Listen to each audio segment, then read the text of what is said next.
Les ouvrages de Cassien ne sont pas entièrement irréprochables sous le rapport de la doctrine, et il y a semé çà et là certaines opinions que l'Église a condamnées depuis, et que l'on a désignées sous le nom de semi-pélagianisme, parce qu'elles se rapprochent de l'hérésie de Pélage. C'est surtout dans sa 13e conférence qu'il développe ce système, et il peut en être considéré comme le principal auteur. Les moines de Saint-Victor prirent chaudement le parti de leur abbé contre ses adversaires et engagèrent une controverse importante. Pour l'apprécier avec justesse, il est nécessaire de poser d'abord quelques considérations générales. Si on examine tant soit peu la nature de l'homme, il est facile de remarquer en lui un penchant bien fort pour le mal. Chacun peut apercevoir en soi cette loi du péché qui contredit la loi de la justice. C'est un fait moral qu'on ne peut contester. Mais à côté du penchant au mal, il y a dans le cœur de l'homme un amour invincible, indestructible du bien, qui survit au naufrage de toute vertu. Balancé entre ces deux amours, l'homme incline-t-il nécessairement vers l'un ou l'autre, ou bien conserve-t-il une liberté pleine et entière, un libre choix ? Une chose certaine, c'est qu'il sent qu'il est libre. Entre deux actions contradictoires, s'il se décide pour l'une, il a conscience de n'avoir pas été violenté et d'avoir pu se décider pour l'autre. Cependant, malgré le sentiment de sa liberté, il est obligé de reconnaître, par son expérience journalière, que le penchant au mal est plus fort en lui que l'amour du bien. Force lui est d'avouer qu'il n'obéit pas toujours autant qu'il le devrait, et même autant qu'il le pourrait, à la loi du bien. Le mal ne prédomine pas tellement qu'il lui ôte la liberté, mais il a en lui une action plus forte, plus énergique. Pélage ne sut pas reconnaître ces faits incontestables de la nature morale de l'homme. Partant de ce principe, que l'homme est tel encore qu'il sortit des mains de Dieu, il en conclut que le mal ne pouvait prédominer dans sa nature. Il le fit donc capable, par ses seules forces, de faire toujours toute espèce de bien, et nia la nécessité d'un secours surnaturel ou de la grâce. On comprend avec quelle vigueur on dut s'élever, dans l'Église, contre une doctrine qui s'attaquait à l'essence même du christianisme. Si l'homme n'est pas déchu, s'il n'a pas eu besoin d'être racheté, le Verbe divin n'a pas dû s'incarner pour sauver le monde qui n'avait pas besoin de sa médiation. Par conséquent, Jésus-Christ n'est qu'un pur homme, doué seulement de certains privilèges. Nestorius tira ses conclusions des principes de Pélage, et avant lui, Léporius les avait entrevus et en avait formé son système.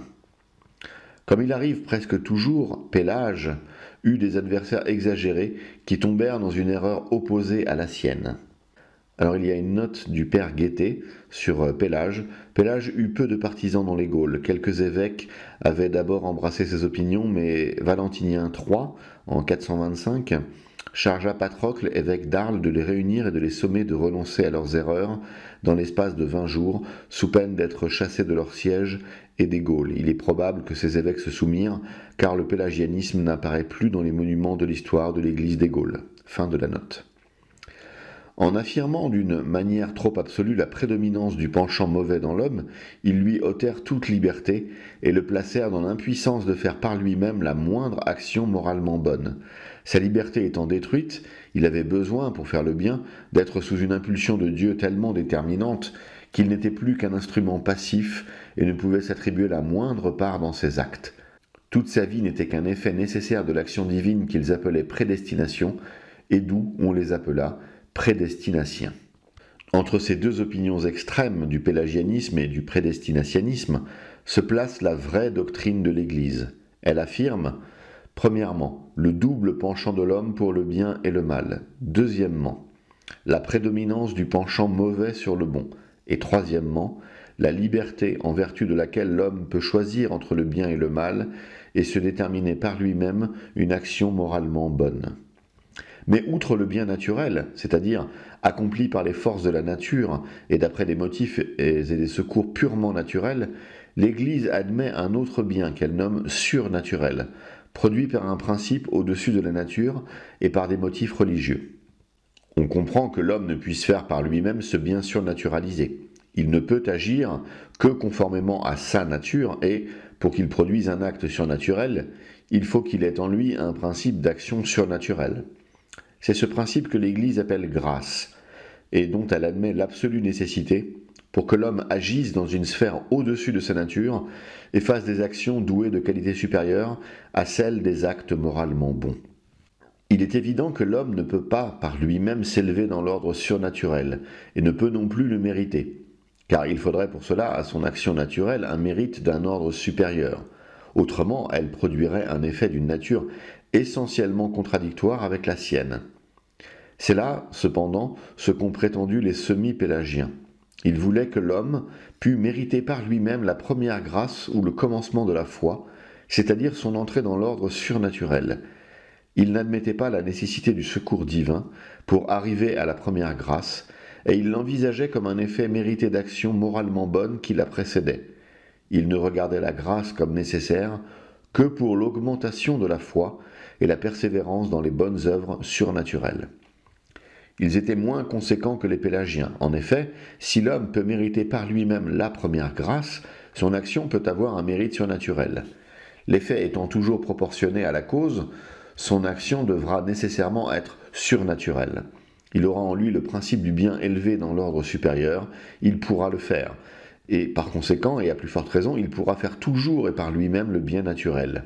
Les semi-pélagiens auraient dû adopter l'opinion de Pélage, s'ils eussent été conséquents, mais ils condamnèrent toujours cette erreur, quoique leur système y conduisît naturellement. Les semi-pélagiens eurent de redoutables adversaires, parmi lesquels il faut placer au premier rang le grand évêque d'Hippone, Augustin, dont le génie profond sut jeter de vives lumières sur ces questions abstraites de l'action de Dieu sur l'homme et de l'action de l'homme sous l'influence divine. Personne ne pénétra plus avant que lui dans ces mystérieuses profondeurs. Il s'élève sur les ailes de la foi jusqu'au sein de Dieu, il le voit dans son immuable éternité, embrassant comme un point imperceptible le temps pendant lequel les êtres créés se meuvent et s'agitent. Dans sa vue éternelle, Dieu connaît tous les êtres dans leur passé, leur présent, leur avenir. Il voit par avance le chemin qu'ils suivront pour arriver à leur terme. Mais sa prévision ne leur impose aucune contrainte, et leurs actions n'arrivent pas parce qu'il les a prévues. Il les a prévues au contraire parce qu'elles devaient arriver. Il les prévoyait avec infaillibilité parce qu'il connaît les natures diverses et leurs lois, les causes et les effets. En créant l'homme, il le place en des conditions où son salut est possible.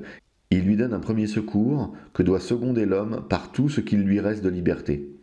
S'il doit y correspondre, Dieu prévoit qu'il sera sauvé. Et c'est ce que saint Augustin appelle prédestination. Il est évident que le salut n'arrive qu'en vertu de la grâce première ou grâce d'élection. Et c'est en ce sens que le grand évêque d'Hippone dit que Dieu n'a pas élu parce qu'on devait croire et être fidèle, mais qu'on a cru et qu'on s'est sauvé parce qu'on a été élu. Dieu, dans son amour pour les hommes, ne refuse à aucun la grâce première. Il les appelle tous au salut, mais tous ne répondent à leur vocation et abusent de la liberté que Dieu leur a laissée et qui seule peut donner à l'action humaine son vrai caractère. Le secours de Dieu, ou la grâce, est, dans la nature de l'homme, comme un contrepoids à son penchant prédominant pour le mal, de sorte qu'aidé de la grâce, il revient dans un état où il peut vouloir et agir en entière liberté. Car la grâce, au lieu de détruire la liberté, la perfectionne en arrachant l'homme au joug de la concupiscence, dont il suivait sans elle les inspirations beaucoup plus souvent que celles de son amour pour le bien. S'il correspond aux grâces premières, il fait des actes bons, à l'aide desquels il corrige sa nature, acquiert une vue plus claire de la vérité, un amour plus fort pour le bien, une plus grande facilité pour agir dans la vérité et la justice, et obtenir de Dieu la dernière faveur, le don de la persévérance jusqu'à la fin. Cette doctrine de saint Augustin, qui est aussi celle de l'Église, enveloppée d'une philosophie profonde, n'était pas à la portée de toutes les intelligences. Cassien et ses moines de Marseille, effrayés de quelques phrases prises isolément, croyaient le saint docteur de l'opinion des prédestinatiens, et ces hérétiques favorisaient cette fausse opinion en se donnant pour ses disciples. Ils publièrent même un livre qui était, dit l'auteur du Prédestinatus, comme un sépulcre infect, blanchi au dehors par le nom d'Augustin, mais rempli au dedans de pourriture et de corruption. Les vrais disciples d'Augustin furent, dans les Gaules, Hilaire et surtout Prosper, connu généralement sous le nom de Prosper d'Aquitaine, qui consacra à la défense de la grâce divine son éloquence, son génie philosophique et son talent pour la poésie. Alarmé du nombre d'ennemis d'Augustin, de leur science et de l'influence qu'il devait à leur incontestable sainteté, il écrivit à l'évêque d'Hippone la lettre suivante. Nous sommes en 429. Prospère, au bienheureux pape Augustin, souverainement admirable, maître illustre et digne de tout honneur. Alors, il y a une note du Père Guettet sur le mot pape, pape Augustin, ça peut surprendre. Nous verrons souvent dans le cours de cette histoire qu'on donnait dans les premiers siècles le titre honorifique de pape ou de père à tous les évêques. Donc je reprends la lettre.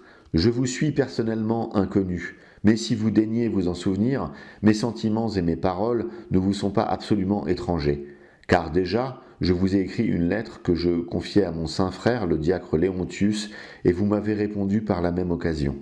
J'ose écrire aujourd'hui à votre béatitude, non seulement pour lui offrir mes respects, comme alors, mais par attachement pour la foi, qui est la vie de l'Église.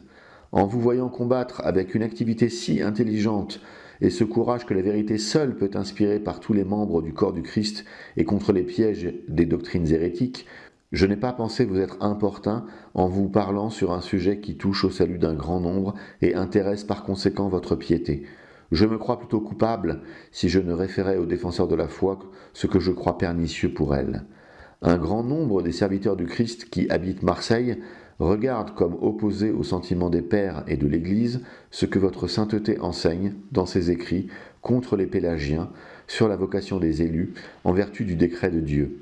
Pendant quelque temps, ils ont mieux aimé s'en prendre à leur peu de pénétration que de blâmer des choses qu'ils ne comprenaient pas, et plusieurs conçurent le projet de demander à votre béatitude une exposition plus claire, plus lucide de ces sentiments.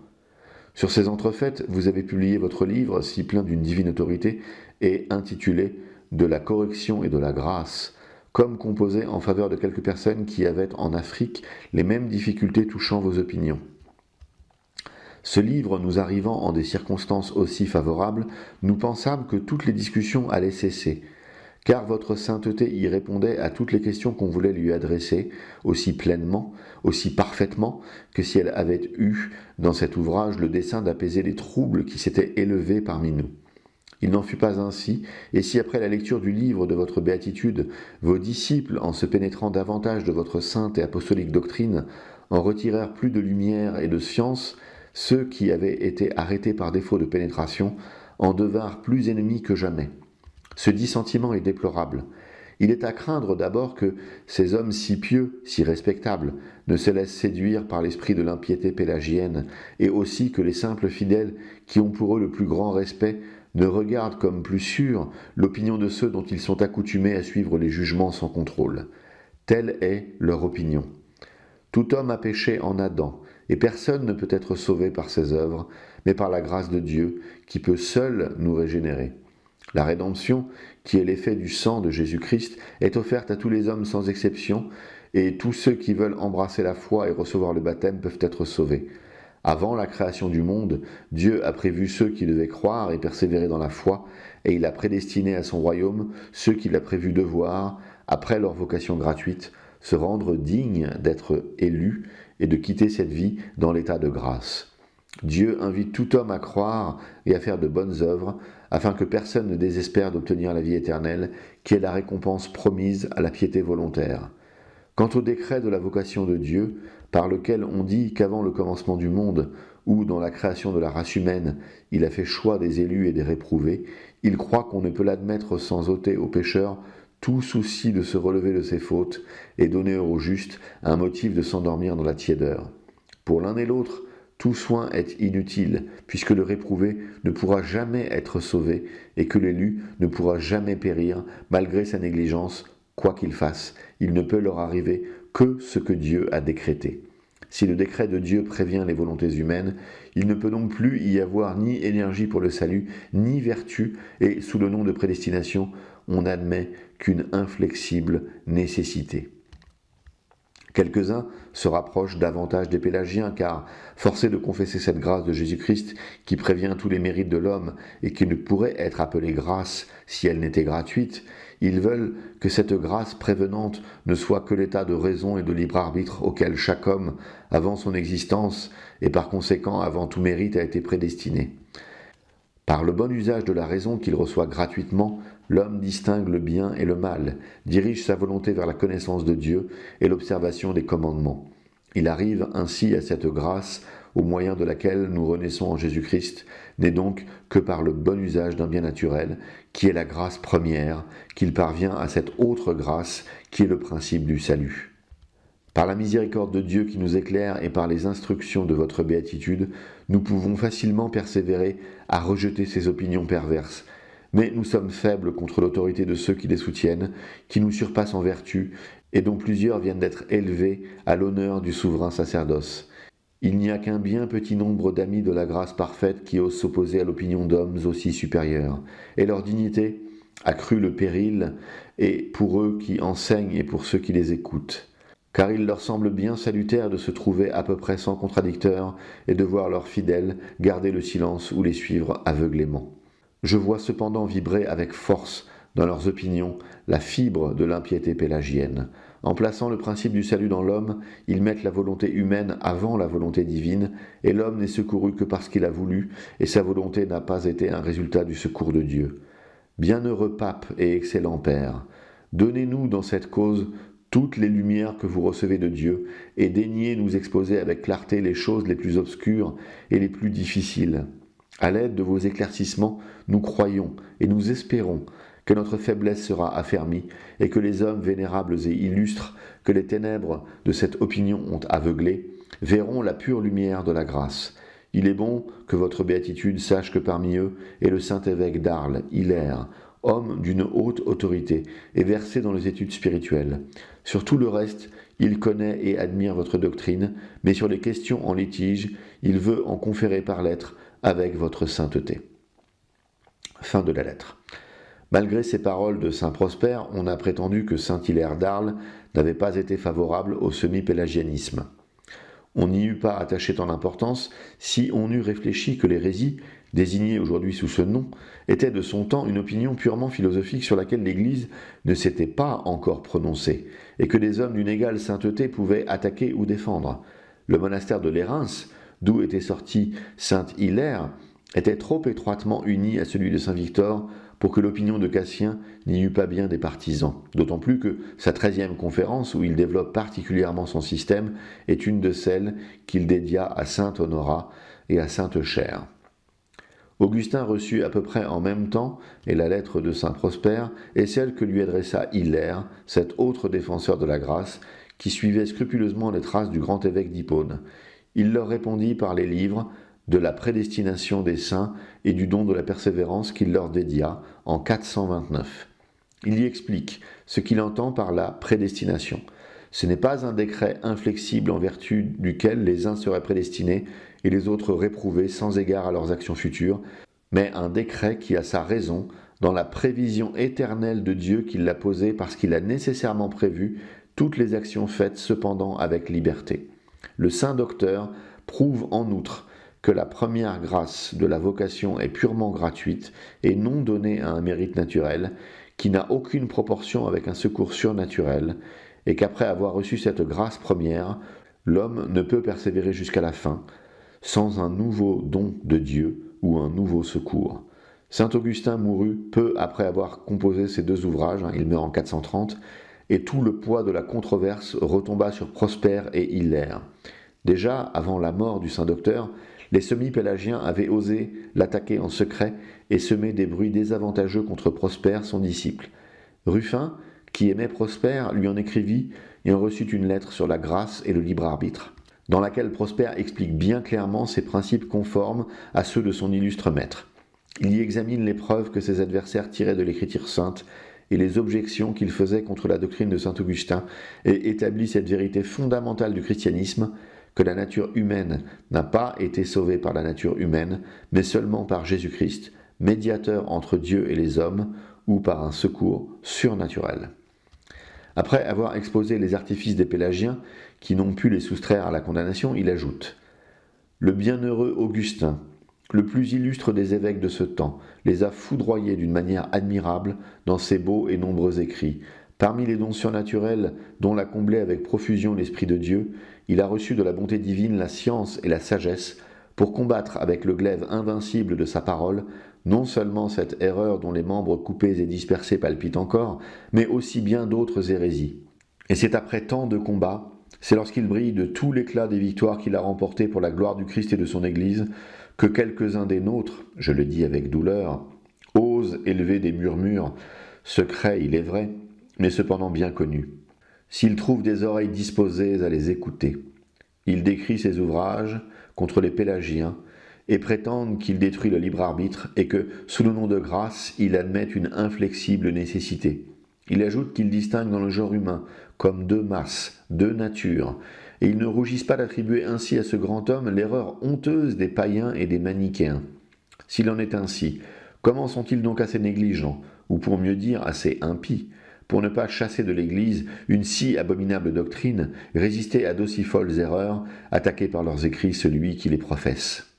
Ce sera vraiment pour eux une grande gloire, ce sera un grand service qu'ils rendront au genre humain s'ils peuvent tirer Augustin de son erreur.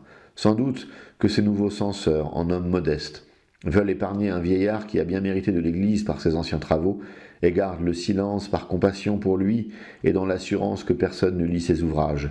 Ils doivent savoir cependant que non seulement l'Église romaine, l'Église d'Afrique et tous les fidèles de l'univers partagent les sentiments d'Augustin, mais que dans les lieux mêmes où s'élèvent des murmures contre sa doctrine, il en est, grâce à Dieu, qui puise dans ses livres l'évangélique et apostolique doctrine.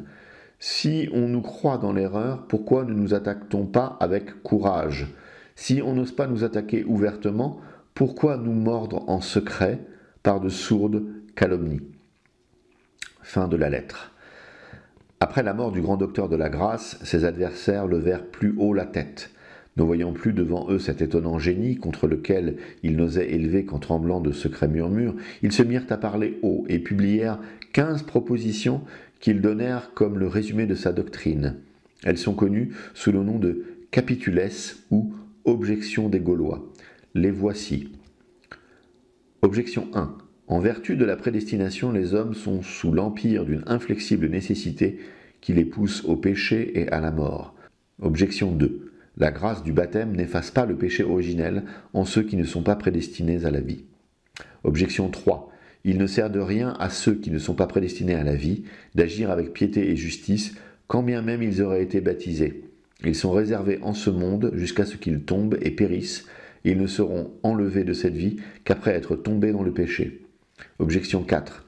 Tous les hommes ne sont pas appelés à la grâce. Objection 5. Ceux qui sont appelés ne le sont pas de la même manière. Les uns sont appelés à croire, les autres à ne pas croire. Objection 6. Le libre arbitre n'est rien dans l'homme. Le bien ou le mal se fait en lui en vertu de la prédestination de Dieu. Objection 7. Dieu refuse la persévérance à quelques-uns de ses enfants régénérés en Jésus-Christ et auxquels il a donné la foi, l'espérance et la charité. Il la leur refuse parce qu'ils n'ont pas été séparés de la masse de perdition par la prescience et la prédestination de Dieu. Objection 8.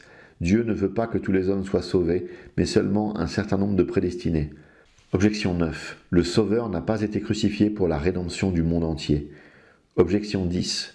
Dieu a empêché que l'Évangile fût prêché à certains hommes, de peur qu'ils n'eussent été sauvés si on leur eût prêché l'Évangile. Objection 11. Dieu, par sa puissance, contraint les hommes au péché. Objection 12. Dieu ôte l'obéissance à des justes qu'il a appelés afin qu'ils cessent d'obéir. Objection 13. Il y a des hommes qui n'ont pas été créés de Dieu pour la vie éternelle, mais seulement pour servir à l'ornement de ce monde et pour l'utilité des autres hommes. Objection 14. Ceux qui ne croient pas à l'Évangile sont incrédules en vertu de la prédestination de Dieu, et Dieu a décrété que ceux qui ne croient pas ne pourront pas croire par l'effet de sa volonté. Objection 15. La prescience est la même chose que la prédestination. Ces propositions renferment la doctrine des prédestinatiens, mais non celle de saint Augustin. Prosper, qui nous les a conservées, les publia accompagnées de réponses très précises et suivies de 15 autres propositions qui résument toute la doctrine catholique. Cet opuscule était capable d'éclairer les hommes de bonne foi, mais c'est une vertu rare dans ceux que l'orgueil et l'esprit de parti dominent. Un nommé Vincent publia 16 nouvelles objections qui contenaient à peu près les mêmes blasphèmes que celles des Gaulois.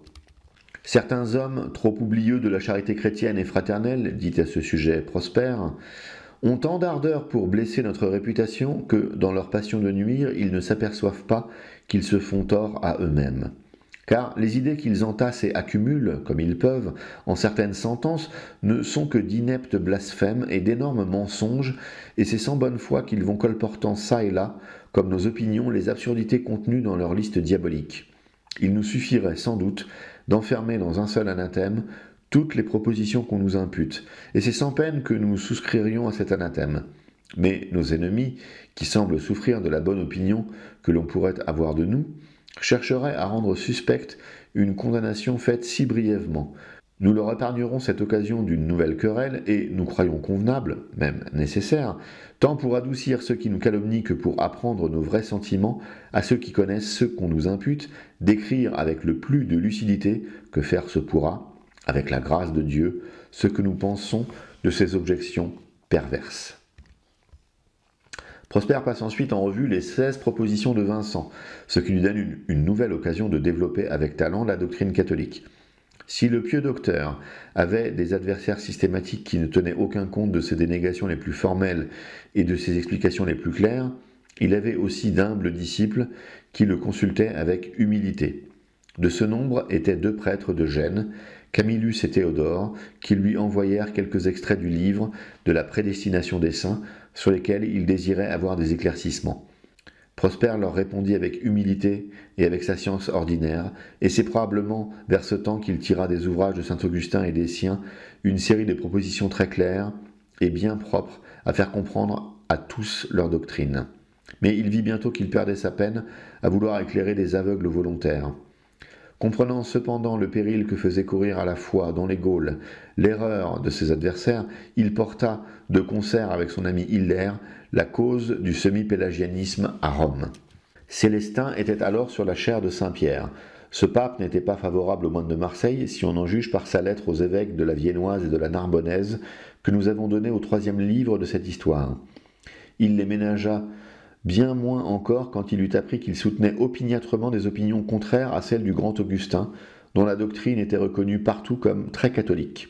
Aussi écrivit-il aux évêques des Gaules la lettre suivante. Nous sommes en 431. Célestin, à ses très chers frères Vénérius, Marinus, Léontius, Auxonius, Arcadius, Silucius et autres évêques des Gaules. Nos fils Prosper et Hilaire, qui sont auprès de nous, et dont nous louons le zèle pour la cause de Dieu, nous ont dénoncé certains prêtres qui troublent les églises en agitant des questions téméraires et enseignent avec opiniâtreté des opinions contraires à la vérité. Mais c'est à votre dilection que nous devons le reprocher avec plus de justice, puisque vous leur laissez la liberté d'en disputer et de se placer ainsi au-dessus de vous. Nous lisons cependant que le disciple n'est pas au-dessus du maître, c'est-à-dire que personne ne doit s'arroger le droit d'enseigner au mépris de ceux qui en ont été chargés. Réprimez donc ces prêtres, qu'ils n'aient plus la liberté de parler comme il leur plaît. Que la nouveauté cesse d'attaquer l'ancienne doctrine, si toutefois les choses vont jusque-là, et qu'ils ne troublent plus désormais la paix des églises. Ayez, très chers frères, un grand zèle pour la paix du peuple catholique, que ces prêtres, si toutefois ils sont dignes de ce nom, sachent que votre caractère épiscopal vous élève au-dessus d'eux. Qu'ils sachent qu'il convient mieux à ceux qui enseignent mal d'apprendre que de vouloir instruire les autres. Que faites-vous dans vos églises si vous leur laissez la charge d'enseigner ? Peut-être que plusieurs en agissent ainsi parce que, élevés depuis peu de temps à la dignité épiscopale et tirés du milieu du monde, ils ignorent leur devoir. Nous en avons parlé longuement en répondant à la lettre de notre frère Tuentius. Aujourd'hui, nous nous contentons de vous avertir d'éviter ces hommes qui s'efforcent de répandre sur la terre une autre semence que celle que notre grand agriculteur nous a ordonné de semer. Nous ne pouvons nous étonner des intrigues qu'ils ourdissent contre les vivants lorsque nous les voyons s'attaquer à la mémoire de nos frères qui dorment du sommeil de la paix. Augustin, cet homme de si sainte mémoire, à cause de sa vie et de ses mérites, a toujours été dans notre communion. Jamais le moindre soupçon désavantageux ne plana sur lui, et nos prédécesseurs ont eu, à notre connaissance, une si haute opinion de sa science qu'ils l'ont tous regardé comme un des plus grands docteurs. Tous, sans exception, ont eu de lui cette idée avantageuse et professèrent pour lui l'attachement le plus vrai, l'admiration la plus profonde. Il faut donc résister à ces hommes qui l'attaquent et qui deviennent aujourd'hui plus nombreux. Nous saurons que vous partagez notre manière de voir si vous imposez silence aux méchants et faites cesser à l'avenir toute discussion sur ce point. Que le Seigneur, très cher frère, vous conserve en bonne santé. Fin de la lettre. Le pape Célestin joignit à sa lettre un recueil de décisions des papes et des conciles d'Afrique approuvés par le Saint-Siège sur la grâce et le libre arbitre. Ce document, qui fut sans doute rédigé par saint Prosper, a trop d'importance sous le rapport dogmatique et liturgique pour que nous ne le donnions pas en grande partie. Il est divisé en 10 articles. Premier article. Par la prévarication d'Adam, tous les hommes ont perdu l'innocence et la possibilité naturelle de se sauver. Personne ne peut, par son libre arbitre, se relever de cette chute. Il a besoin pour cela que la grâce le relève. Article 2. Personne n'est bon par lui-même, il ne le devient que par la communication de celui qui est seul bon. Article 3. Nul, même après la grâce du baptême, n'est capable de surmonter les tentations du démon et de vaincre les concupiscences de la chair s'il ne reçoit, par le secours quotidien de Dieu, la persévérance dans la bonne vie. Article 4. Personne ne peut faire, que par le Christ, un bon usage de son libre arbitre. Article 5. Toutes les œuvres et les mérites des saints doivent être rapportés à la gloire et à la louange de Dieu, car nul ne lui plaît s'il n'est embelli des dons qu'il lui fait gratuitement. Article 6. Dieu agit tellement dans le cœur des hommes et sur le libre arbitre lui-même que toute sainte pensée, toute résolution pieuse et tout mouvement de bonne volonté viennent de lui. Par lui, nous pouvons faire quelque bien. Sans lui, nous ne pouvons rien. Article 7. Nous adoptons comme un décret du siège apostolique celui du concile de Carthage, conçu en ces termes. Quiconque dira que la grâce de Dieu, au moyen de laquelle nous sommes justifiés par Jésus-Christ notre Seigneur, n'a de force que pour remettre les péchés qui ont été commis et ne peut aider à s'en préserver, qu'il soit anathème. Quiconque dira que la grâce ne nous est donnée que pour nous faire accomplir plus facilement par elle ce que nous sommes tenus d'observer par notre libre arbitre, de sorte que si la grâce ne nous était pas donnée, nous ne pourrions pas l'observer avec autant de facilité que nous le pourrions absolument, qu'il soit anathème. Article 8. Outre ces décrets du Saint-Siège apostolique dans lesquels nos pères nous ont appris à rejeter toute nouveauté pernicieuse et à rapporter à la grâce du Christ le commencement de la bonne volonté, le progrès dans les bonnes œuvres et la persévérance jusqu'à la fin, jetons encore un œil sur les mystères des prières sacerdotales qui nous viennent des apôtres et qui sont récités uniformément dans le monde entier et dans toute l'Église catholique. Nous verrons ainsi la loi de la foi établie sur la loi de la prière. Lorsque les pontifes des peuples fidèles s'acquittent des fonctions de leur ministère, ils plaident auprès de la divine clémence la cause du genre humain, et avec toute l'Église qui gémit avec eux, ils demandent que la foi soit donnée aux infidèles, que les idolâtres soient délivrés des erreurs de leur impiété, que les Juifs, rejetant le voile qui couvre leur cœur, voient la lumière de la vérité, que les hérétiques reviennent à la foi catholique, que les schismatiques reçoivent l'esprit de la vivifiante charité, que les remèdes de la pénitence soient accordés à ceux qui sont tombés, que le sein de la céleste miséricorde soit ouvert aux catéchumènes dans les sacrements de la régénération. Les faits prouvent bien que ce n'est pas en vain qu'ils adressent à Dieu ces prières, car il daigne en tirer un grand nombre de leurs erreurs, et après les avoir arrachées au pouvoir des ténèbres, il les transfère dans le royaume du Fils de son amour, et fait de ces vases de colère des vases de miséricorde. On regarde si bien tout cela comme l'œuvre de Dieu qu'on lui rend toujours louange et action de grâce pour avoir éclairé et ramené ses pécheurs. Article 9. Remarquons aussi soigneusement ce que fait, uniformément et dans tout l'univers, la Sainte Église, touchant ceux qui doivent être baptisés. Lorsque les enfants ou les adultes viennent au sacrement de la régénération, ils n'approchent de la source de la vie qu'après que l'esprit immonde a été chassé de leur cœur par les exorcismes et les exsufflations des clercs. L'Église en agit ainsi pour nous rendre évident par quel moyen le principe de ce monde est chassé dehors, comme le fort est d'abord lié, et ensuite transporté avec toutes ses dépouilles sous la puissance du vainqueur qui a conduit notre captivité captive et accorde ses dons aux hommes. Ces règles ecclésiastiques et ces documents d'une autorité divine que nous avons cités prouvent évidemment que Dieu est l'auteur de tous les bons sentiments, de toutes les bonnes œuvres, de toutes les vertus au moyen desquelles on va, du commencement de la foi jusqu'à Dieu. Nous ne devons pas hésiter à croire que sa grâce prévient les mérites de l'homme et que c'est par elle que nous commençons à vouloir et à faire quelque bien. Cette grâce de Dieu ne détruit pas le libre arbitre, elle le délivre et le rend d'ignorant éclairé, de mauvais bon, de malade plein de santé, d'imprudent prévoyant et sage. Car la bonté de Dieu est si grande envers les hommes qu'il veut bien regarder comme nôtres les mérites qui sont cependant ses dons, et nous donner des récompenses éternelles pour ce que nous tenons de sa libéralité. Il agit en nous afin que nous voulions et fassions ce qu'il veut, et ainsi il ne laisse pas oisives en nous les facultés qu'il nous a données pour les exercer et non pour les négliger. Nous devenons de la sorte les co-opérateurs de la grâce de Dieu, et si nous voyons quelque chose languir en nous par l'effet de notre paresse, nous devons recourir avec soin à celui qui guérit toutes nos langueurs, rachète notre vie de la mort, et auquel nous disons tous les jours « Ne nous laissez pas succomber dans la tentation, mais délivrez-nous du mal ». Article 10. Quant aux questions plus profondes et plus difficiles qu'ont traitées ceux qui ont combattu les hérétiques, nous n'osons ni les mépriser ni les adopter. Ce que nous avons dit, d'après les règles du siège apostolique, nous semble suffisant pour confesser la grâce de Dieu. Nous ne regardons pas comme catholiques ce qui est contraire aux articles que nous avons établis. La constitution du pape Célestin n'apaisa pas les troubles qu'avaient excités les discussions sur la grâce. Les adversaires de saint Augustin ne pouvaient, il est vrai, s'élever ouvertement contre un décret aussi clair du siège apostolique, mais ils trouvèrent moyen de l'interpréter et de décliner en partie le coup qu'il leur portait. Ils convinrent donc que le pape avait loué les ouvrages de saint Augustin, mais, comme il n'avait pas désigné les livres qu'il approuvait, ils en concluaient que cet éloge tombait sur les ouvrages antérieurs à ceux que le saint docteur avait publiés contre les pélagiens. C'était un subterfuge inspiré évidemment par l'esprit de parti qui conduit si rapidement à la mauvaise foi. Prosper n'eut pas de peine à convaincre ses adversaires qu'Augustin, dans ses premiers ouvrages, avait soutenu les mêmes opinions que dans ses derniers. Du reste, les louanges que Célestin donnait aux écrits du Saint-Docteur étaient générales et devaient par conséquent s'appliquer à tous, sans distinction. Célestin mourut peu après, en 431, et Sixte lui succéda sur le siège apostolique. Étant encore prêtre de l'Église romaine, Sixte avait eu bien injustement toutefois la réputation d'être favorable aux erreurs pélagiennes.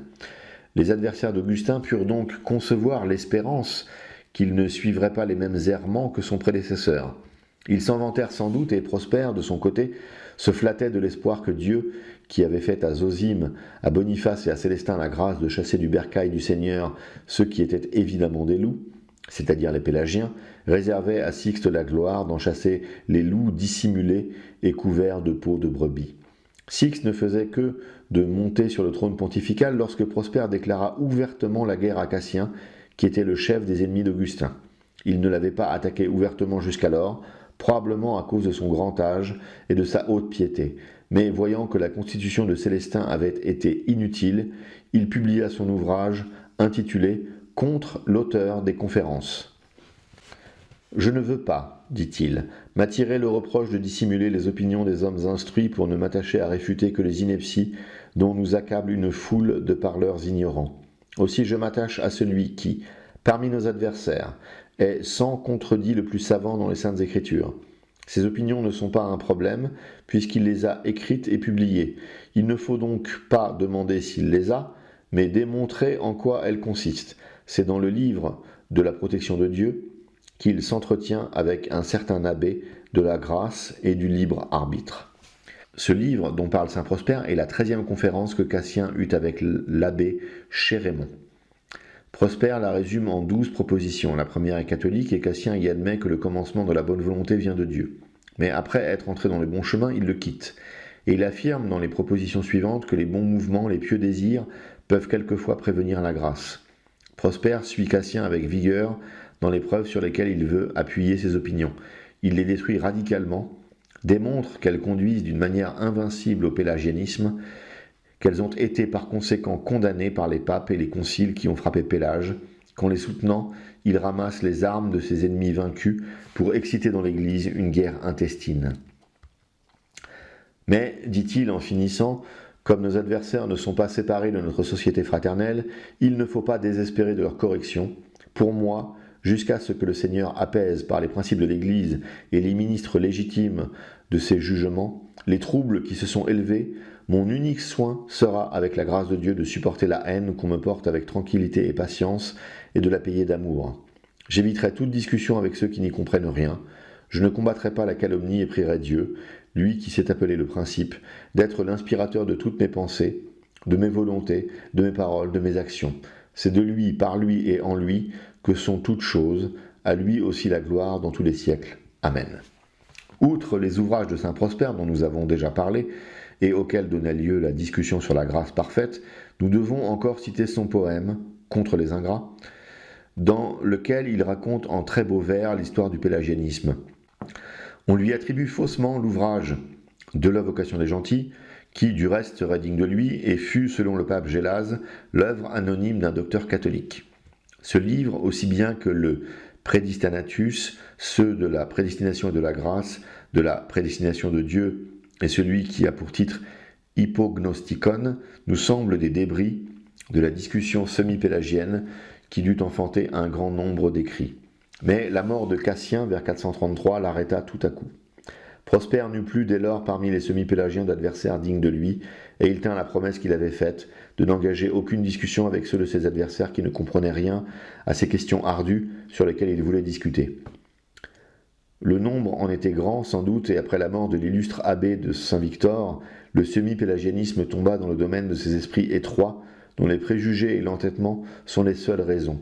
Aussi, les papes et les évêques des Gaules ne s'en occupèrent plus pendant le Ve siècle, et lorsque Prosper eut suivi à Rome le pape Saint Léon, en 440, qui le choisit pour secrétaire, il ne jugea pas les semi-pélagiens assez importants pour s'occuper de leur condamnation.